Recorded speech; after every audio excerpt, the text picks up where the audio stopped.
sleep in the night, but I know. Hell, I don't know if we'll sleep in the night, but I know.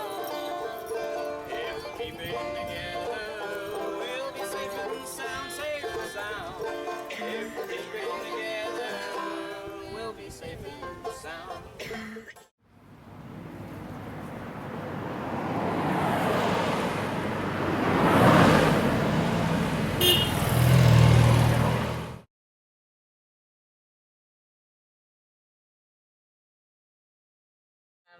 My daughter and I have been living together in our own, we had an own apartment for a couple years, and she was working way out of town, out in Jasper, at the Jasper Mill, and we had a car, and so when she would get off work, she would take me to work, and I work at Taco Bell, which is just a little teeny tiny little part-time job, maybe 25, maybe 30 hours a week, and we had my grandson with us too, and we would, when she got off work, she would take, I would watch Jameson, my grandson, until she got off work, and so we didn't have to pay for daycare or anything.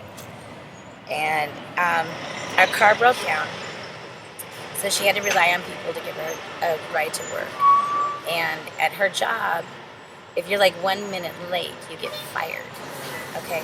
Well, her ride was late, and she was exactly 1 minute late, and she got fired from her job. And she was making very good money. She was making like $11 an hour. And so we could pay the bills, we could pay our rent, we could pay our electricity, we could pay our, and that's all we had, and pay our phones. $45 a month for phones, We didn't have cable, we didn't have internet, we didn't have anything special like that. So she lost her job, so the only income that we had was my income. And I only bring home maybe $600 a month. And that's not enough to cover the bills. That was not enough to cover the bills. We lasted a month, and we got an eviction notice, and she had to move out to Camp Creek Road, way out of town, with my grandson, with no car, no phone, no nothing. She's staying with friends out there right now, and here I am, because I had to have a job, and here I am. None of my family had any room to put me up, because I have a bus pass, to get back and forth to work. And nobody had any room. I mean, literally, they had no room. They were completely full up.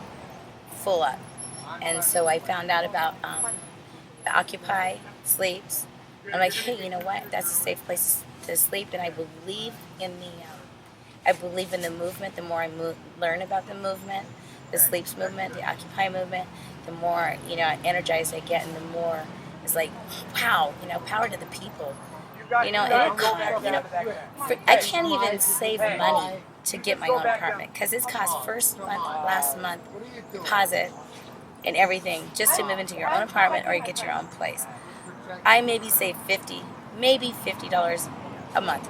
Okay, I'm gonna be here for like 9 months, and it's becoming winter time.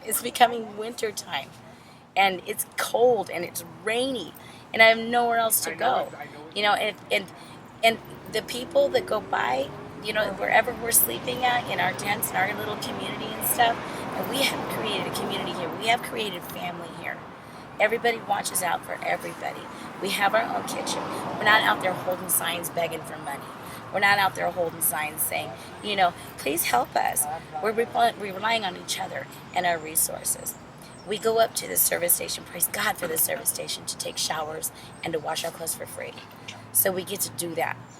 Most of us walk. Some, those that have a bus pass, we take all of our stuff on the bus.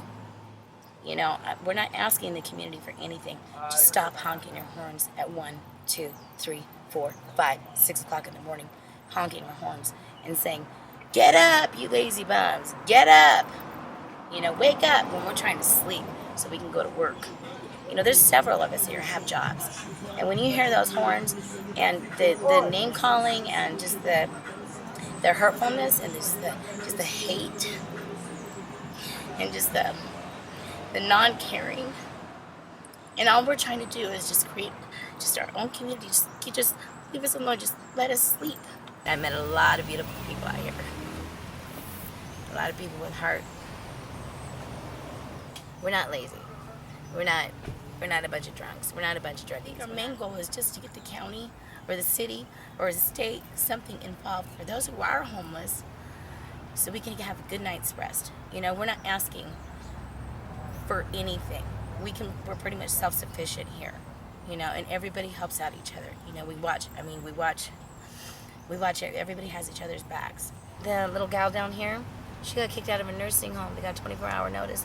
She's been on the streets with us, living in a tent with her walker. She's legally blind. She has to have her medication. She walks with a walker, and she's sitting out here on the street. When it rained a couple days ago, and it was really stormy and rainy, oh my gosh, I felt so bad for her, because when it does rain, her legs ache and stuff, and she was in so much pain and just, you know, being miserable, and all of us were. But you know, she's an elderly lady, and you know, it took all of our energy, you know, just to, you know, one at a time, you know, go out in the pouring rain, you know, just to make sure she was okay. And Randy, her poor son, you know, just there was no room in the tent, because he had a little teeny tiny little pup tent. There was no room in the tent for him. I didn't realize this till the next morning. He sat out in the rain all night long in a chair with no blanket outside her door, and nobody knew that he was doing that. You know, he's just like a selfless sufferer himself. He was just looking out for his mom, and he's one of those that, you know, he's not gonna go around and ask.